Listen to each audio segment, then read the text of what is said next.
ಪ್ರಿಯ ನಿರೀಕ್ಷಕರೇ, ನಮಸ್ಕಾರ. ಬೀರ್ಬಲ್ನ ವಿಶೇಷ ಕಾರ್ಯಕ್ರಮಕ್ಕೆ ಆತ್ಮೀಯವಾದ ಸ್ವಾಗತ. ಕ್ಷಣ ಕ್ಷಣಕ್ಕೂ ಕುತೂಹಲ.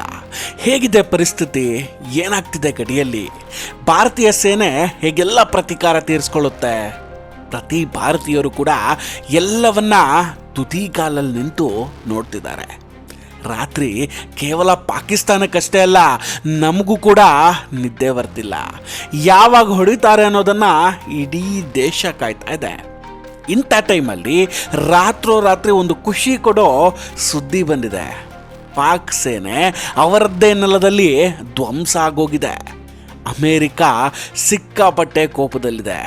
ಇದೆಲ್ಲದರ ಬಗ್ಗೆ ಈ ವಿಡಿಯೋದಲ್ಲಿ ಚರ್ಚೆಯನ್ನು ಮಾಡೋಣ. ಅದಕ್ಕೂ ಮುನ್ನ ನೀವಿನ್ನೂ ನಮ್ಮ ಬೀರ್ಬಲ್ ಚಾನಲನ್ನು ಸಬ್ಸ್ಕ್ರೈಬ್ ಮಾಡಿಲ್ಲ ಅಂದರೆ ದಯವಿಟ್ಟು ಸಬ್ಸ್ಕ್ರೈಬ್ ಮಾಡಿ ಹಾಗೂ ಬೆಲ್ ಐಕಾನನ್ನು ಕ್ಲಿಕ್ ಮಾಡಿ. ವೀಕ್ಷಕರೇ, ನಾವೇನು ಅಂದ್ಕೊಂಡಿದ್ವೋ ಅದಕ್ಕಿಂತ ಭಯಾನಕವಾಗಿದೆ ಕಾಶ್ಮೀರದ ಈ ದಾಳಿಯ ಕತೆ. ದಿನ ಕಳೆದಂತೆ ರಹಸ್ಯ ವಿಷಯಗಳು ಒಂದೊಂದಾಗಿಯೇ ಬಯಲಾಗ್ತಾ ಇದೆ. ವೀಕ್ಷಕರೇ, ಪಹಲ್ಗಾಮ್ ದಾಳಿ ಪಕ್ಕಾ ಪ್ರೀ ಪ್ಲ್ಯಾಂಡು. ಇದರ ಆಳ ಅಗಲ ನಾವು ನೀವು ಅಂದ್ಕೊಂಡಂಗಿಲ್ಲ. ಫೆಬ್ರವರಿ ತಿಂಗಳಲ್ಲಿ ಕಾಶ್ಮೀರಿ ಸಾಲಿಡಾರಿಟಿ ಡೇ ನಡೆಯುತ್ತೆ, ಅಂದರೆ ಒಗ್ಗಟ್ಟಿನ ದಿನ. ಇದರ ಕಾನ್ಫರೆನ್ಸು ಪಾಕಿಸ್ತಾನದ ರಾವುಲ್ಲಾಕೋಟ್ನಲ್ಲಾಗುತ್ತೆ. ಇಂಟ್ರೆಸ್ಟಿಂಗ್ ಏನು ಗೊತ್ತಾ, ಈ ಕಾನ್ಫರೆನ್ಸ್ಗೆ ಹಮಾಸ್ ಸದಸ್ಯರು ಕೂಡ ಬಂದಿದ್ರು. ಈ ವಿಷಯ ಮಾಧ್ಯಮಗಳಲ್ಲೂ ಕೂಡ ಪ್ರಕಟ ಆಗಿತ್ತು. ಹಾಗಂತ ಪಾಕಿಸ್ತಾನ ಏನು ಇದನ್ನು ಮುಚ್ಚಿಡೋ ಪ್ರಯತ್ನ ಕೂಡ ಮಾಡಿರಲಿಲ್ಲ. ಇದರಿಂದಲೇ ನಾವು ಅರ್ಥ ಮಾಡ್ಕೊಳ್ಬೇಕು, ಪಹಲ್ಗಾಮ್ ದಾಳಿಗೆ ಮೊದಲೇ ಮಾತುಕತೆ ಆಗಿತ್ತು, ಪ್ಲ್ಯಾನ್ಗಳು ಕೂಡ ನಡೆದಿತ್ತು ಅಂತ. ಇನ್ನೊಂದು ವಿಷಯ ಗೊತ್ತಾಯ್ತಾ, ಮೊನ್ನೆ ಪಹಲ್ಗಾಮ್ನಲ್ಲಿ ದಾಳಿ ಮಾಡಿದ ಆತಂಕವಾದಿಗಳು ಬಾಡಿ ಕ್ಯಾಮ್ರಾವನ್ನು ಕೂಡ ಹಾಕ್ಕೊಂಡಿದ್ರು.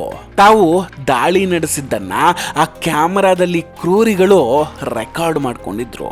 ಒಂದು ವಿಷಯ ಗೊತ್ತಾ, ಕಳೆದ ಬಾರಿ ಹಮಾಸ್ ಕೂಡ ಇಸ್ರೇಲ್ ಮೇಲೆ ಅಟ್ಯಾಕ್ ಮಾಡಿದಾಗ ಅವರು ಇದೇ ರೀತಿಯ ಬಾಡಿ ಕ್ಯಾಮ್ರಾವನ್ನು ಧರಿಸಿದ್ರು. ಸೊ ಇದರ ಅರ್ಥ ಹಮಾಸ್ನವರು ಲಷ್ಕರ್ಗಳನ್ನ ಟ್ರೈನ್ಡ್ ಮಾಡಿದ್ದಾರೆ. ಸಾಲಿಡಾರಿಟಿ ಡೇನಲ್ಲಿ ಲಷ್ಕರ್ ಎ ತೊಯ್ಬಾ ಹಾಗೂ ಜೈಷ್ ಎ ಮೊಹಮ್ಮದ್ ಹಾಗೂ ಹಮಾಸ್ ಎಲ್ಲ ಹಂದಿಗಳು ಕೂಡ ಒಟ್ಟಾಗಿದ್ವು. ಇಷ್ಟೆಲ್ಲ ಪಾಕಿಸ್ತಾನದಲ್ಲಿ ನಡೀತಿದ್ದು ಪಾಕಿಸ್ತಾನದ ISIಗೆ ಗೊತ್ತೇ ಆಗಿರಲಿಲ್ವ? ಹಾಗಾದ್ರೆ ಹಮಾಸ್ ಹಾಗೆ ಫ್ಲೈಟ್ ಹತ್ಕೊಂಡು ಬಂದಿದ್ರ? ಇವರ ಸಪೋರ್ಟ್ನಿಂದಲೇ ಎಲ್ಲವೂ ನಡೆದಿದೆ. ಇನ್ನೊಂದು ವಿಷಯ ನೋಡಿ, ಹಮಾಸ್ ಇಸ್ರೇಲ್ ಮೇಲೆ ದಾಳಿ ಮಾಡಿದಾಗ ಮಕ್ಕಳು ಮಹಿಳೆಯರು ಅಂತಲೂ ನೋಡದೆ ಕ್ರೂರವಾಗಿ ಹೊಡೆದು ಹಾಕಿದ್ರು. ಆಗ ಈ ವಿಷಯ ಇಡೀ ವಿಶ್ವದಾದ್ಯಂತ ಪ್ರತಿಭಟನೆ ಹಾಗೂ ಕೆಂಗಣ್ಣಿಗೆ ಕಾರಣ ಆಗಿತ್ತು. ಅದಕ್ಕಾಗಿಯೇ ಈ ಬಾರಿ ಇವರು ಬರೀ ಗಂಡಸರನ್ನ ಟಾರ್ಗೆಟ್ ಮಾಡಿದ್ದಾರೆ, ಮಕ್ಕಳು ಮತ್ತು ಮಹಿಳೆಯರನ್ನ ಟಾರ್ಗೆಟ್ ಮಾಡಿಲ್ಲ. ಜಾಗತಿಕ ಮಟ್ಟದಲ್ಲಿ ತಾವು ಸೇಫ್ ಆಗೋದಕ್ಕೆ ಆಡಿದ ಆಟ ಇದು. ಚಿಕ್ಕ ಮಕ್ಕಳು ಮಹಿಳೆಯರ ವಿಷಯ ಬಂದರೆ ಅದೊಂದು ಸಿಂಪತಿ ಫ್ಯಾಕ್ಟರ್ ಆಗಿ ಇಡೀ ಪ್ರಪಂಚಕ್ಕೆ ಹರಡುತ್ತೆ ಅನ್ನೋ ಕಾರಣಕ್ಕೆ ಇಷ್ಟೆಲ್ಲ ಆಡಿದ ಪಾಕ್ ಈಗ ಹೇಳುತ್ತೆ, ನಾವು ತಪ್ಪು ಮಾಡಿಬಿಟ್ವಿ ಅಂತ. That Pakistan has had a long history of backing and supporting and training and funding these terrorist organizations. Well, we have been doing this dirty work for the United States for about 3 decades, including Britain. So that's your argument that even though that was a mistake and we suffered for that. Britain ಹಾಗೂ ಅಮೇರಿಕದ ಮಾತು ಕೇಳಿ ಹಾಳಾಗ್ಬಿಟ್ವಿ, ನಾವು ಭಯೋತ್ಪಾದನೆಗೆ 30 ವರ್ಷದಿಂದ fund ಮಾಡಿದ್ದೇವೆ ಅನ್ನೋದನ್ನು ಒಪ್ಕೊಳ್ತಾರೆ. ಇದನ್ನು ಕೇಳಿದ ಮೇಲೆ ಅಮೇರಿಕ ಸುಮ್ಮನಿದ್ದೀತ. ಈಗ US ತಿರುಗಿ ಬಿದ್ದರೆ ಇವರ ಕತೆ ಏನು? ಮಜಾ ನೋಡಿ, US ಏರ್ಫೋರ್ಸ್ ಪ್ಲೇನ್ ಈಗಾಗಲೇ ಜೈಪುರದಲ್ಲಿ ಬಂದು ಲ್ಯಾಂಡ್ ಆಗಿದೆ. ಇನ್ನೊಂದು ಕಡೆ ಇಸ್ರೇಲ್ನ ಮಿಲಿಟರಿ ಪ್ಲೇನ್ ಅನ್ನೋನ್ ಲೊಕೇಶನ್ನಲ್ಲಿ ಲ್ಯಾಂಡ್ ಆಗಿದೆ. ಇದರ ಅರ್ಥ ಅಮೇರಿಕ ಹಾಗೂ ಇಸ್ರೇಲ್ ಭಾರತದ ಜೊತೆ ನಿಂತಿದೆ ಅನ್ನೋದು. ಇದೇ ಟೈಮಲ್ಲಿ ಪಾಕಿಸ್ತಾನದ ಒಳಗೆ ಬಲೂಚಿಗಳು ಒಂದು ವಿಧ್ವಂಸಕ ಕೃತ್ಯವನ್ನು ನಡೆಸಿದ್ದಾರೆ.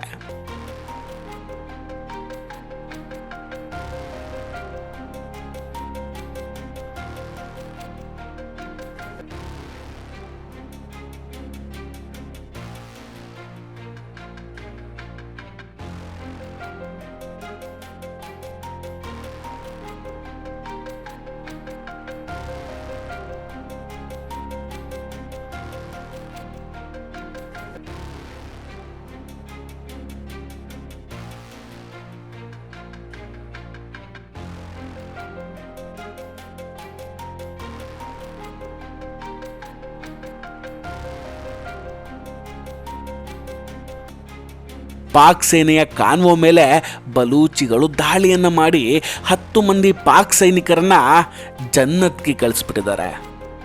ಇದನ್ನ ಸ್ವತಃ ಬಲೂಚಿಗಳೇ ವಿಡಿಯೋ ಸಮೇತ ಹಂಚಿಕೊಂಡಿದ್ದಾರೆ. ಪಾಕಿಸ್ತಾನಕ್ಕೆ ಪುರ್ಸೊತ್ತೇ ಇಲ್ಲ, ಎಲ್ಲ ಕಡೆಯಿಂದ ಭಾರತ ದಿಗ್ಬಂಧನವನ್ನು ಹಾಕಿದೆ.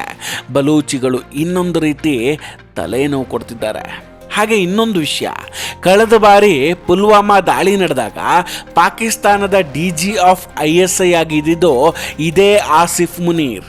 ಈವನ್ ಈಗಲೂ ಕೂಡ ಪೆಹಲ್ಗಾಮ್ನಲ್ಲಿ ದಾಳಿ ಆದಾಗ ಆಸಿಫ್ ಮುನೀರನೇ ಆರ್ಮಿ ಚೀಫು. ಅಲ್ಲದೆ ಈ ಸಲ ದಾಳಿಗೂ ಮುನ್ನ ಇದೇ ಮುನೀರ ಒಂದು ಭಯಾನಕ ಹೇಳಿಕೆಯನ್ನು ಕೂಡ ಕೊಟ್ಟಿದ್ದ. पाकिस्तान की कहानी अपने बच्चों को जो है आपने जरूर सुनानी है ताकि वो पाकिस्तान की कहानी ना भूलें. Well, our forefathers they thought that we are different from the Hindus in every possible aspect of life.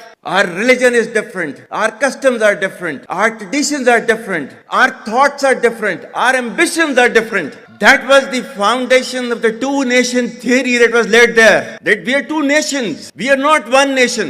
ಅಂದ್ರೆ ಇಂತಹ ಕಚ್ಚರಾ ಕೆಲಸಕ್ಕೆ ಈತನೇ ರುವಾರಿಯಾ? ಈ ಅನುಮಾನ ಕೂಡ ಇದೆ. ಇದರ ಜೊತೆಗೆ ಹಮಾಸ್ ಹಾಗೂ ಚೈನಾಗೆ ಏನಾದರೂ ಕನೆಕ್ಷನ್ ಇದೆಯಾ? ಹಿಂಗೂ ಒಂದು ಕ್ವಶನ್ ಇದೆ.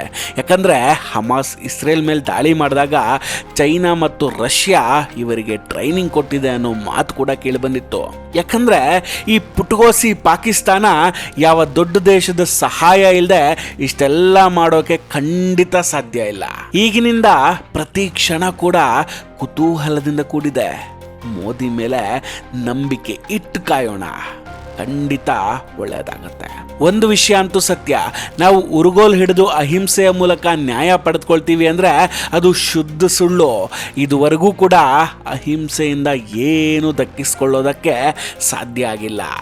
ದೂದ್ ಕಾ ದೂದ್, ಪಾನಿ ಕಾ ಪಾನಿ, ರಕ್ತವೇ ರಕ್ತಕ್ಕೆ ಉತ್ತರ ಆಗಿರಬೇಕು. ಖಂಡಿತ ಪಾಕಿಸ್ತಾನದಲ್ಲಿ ಬತ್ತಿ ಹೋಗಿರೋ ನದಿಗಳಲ್ಲಿ ರಕ್ತದ ಕೋಡಿ ಹರಿಯೋದು ಗ್ಯಾರಂಟಿ.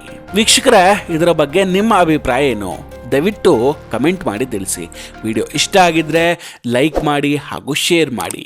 ಇನ್ನೂ ಕೂಡ ನಮ್ಮ ಬೀರ್ಬಲ್ ಚಾನಲನ್ನು ಸಬ್ಸ್ಕ್ರೈಬ್ ಮಾಡಿಲ್ಲ ಅಂದರೆ ದಯವಿಟ್ಟು ಸಬ್ಸ್ಕ್ರೈಬ್ ಮಾಡಿ ಹಾಗೂ ಬೆಲ್ ಐಕಾನನ್ನು ಕ್ಲಿಕ್ ಮಾಡಿ. ನಮಸ್ಕಾರ, ಟೇಕ್ ಕೇರ್ ಆ್ಯಂಡ್ ಬಾಯ್ ಬಾಯ್. ಮತ್ತೆ ಭೇಟಿಯಾಗೋಣ. ಜೈ ಹಿಂದ್.